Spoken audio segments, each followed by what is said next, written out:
What's up guys, Joe here, and it is 4 in the morning. I've got a flight happening in 5 hours. I'm gonna leave the house in 2 hours to the airport.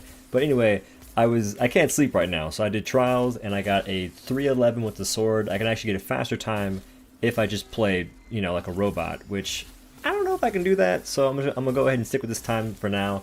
But I got a 311 with the sword. I'm currently number 7 on the trials board, which I don't really care too much about being that, like, I don't really care about being top 10. I just care that I got a really fast time with the sword. I almost got a sub 3 with the sword, which I'm actually really proud of. And I did it with a really strange build. I had a mod I never really used with the sword, like literally ever. I never used this mod. And I also had just a weird build in general, because you have to do some weird builds in some cases, because in trials, you want to have a weapon that is strong against the behemoth you're fighting in trials, in most cases. And in this case, I'm using the Draft Sword, and the Draft Sword makes it to where you want to hit the tail for extra damage. You get 30% extra damage for hitting the tail if you have it at plus 10 or higher.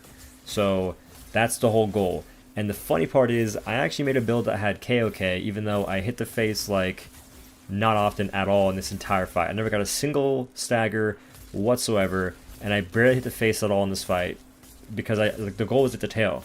So it was a weird build, and it's crazy how it all worked out, and I got a really fast time, even though I had a very strange build. The other strange part was the modification I had for my sword. The mod I chose was Perpetual Blade Core. I never used this modifier ever for the sword. I tried using it before whenever I was doing these like weird Beyblade builds, and it wasn't that great then. But in this case, it made the most sense to me to try it, because like, if I'm using reactive hilt, I'm not going to be using it that often, because for one, you're really limited on stamina in this fight. You can't roll in thorns, you can't roll if you have leaf shield up and you're out of stamina, and if I'm using Avenging Overdrive, I want to be parrying attacks and getting that damage off whenever I do that. So I'm not really rolling and using reactive hilt that much. And I'm not going to use the unstackable hilt, because I don't want to try and tank damage, because I'll lose Predator. And I would use Whistling Blade, or I would try it if I had it, but I didn't feel like spending the marks on that, because it doesn't seem like a terrible modifier, but it doesn't seem like the bee's knees either. It's not the coolest thing since sliced bread, so I decided not to do that. So I slapped on Perpetual Blade Core, and I just saw how it went. And having the perks I had, which I had Conduit, and I also had Molten, that gave me more attack speed, and that attack speed helped me maintain more meter, because I was hitting the behemoth more often. And when you're in overdrive and you're hitting a behemoth with Perpetual Blade Core, you stay in your overdrive state longer, which is a pretty good thing, especially in this fight where I want to be in overdrive as much as humanly possible, just to try and parry all the attacks. But that's enough ranting. I'm gonna go ahead and show you guys the run I had that I'm pretty happy with. Like, there was no bugs that I could really notice. If it's a bug run, I'm gonna be really upset. I'm hoping it's not.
So that was my fastest run in Trials with Sword solo ever. Just on any behemoth in Trials so far, that's the fastest I could do with Sword, and I'm really happy with my performance in that run. I hope you guys liked it, and if you did, be sure to leave a like rating. If you want to, comment down below what your favorite weapon is in Trials, and maybe consider subscribing to the channel for else content, which I can never say that properly, but I try. If you guys want to support my content or the videos I make, be sure to use my Epic Games Squarecard code in the Epic Games Store or in the in-game Dauntless Store, because every purchase you make when using my creator code helps me out a ton, and thank you guys for doing that. And thanks for watching the video, guys. I'll see you in the next one. Peace.